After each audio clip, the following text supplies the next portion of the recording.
ही जब प्राण गे मोरे घड़ी पनिया पिलाई दी जान गे कखन ओढ़ाई दी है टूटत ही जब प्राण गे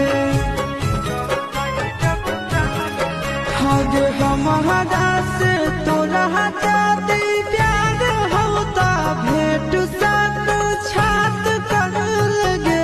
हगे सुनाया गावा हो भरती पाटनवा में आके मुलाकात कर लगे हगे सुनाया गावा हो भर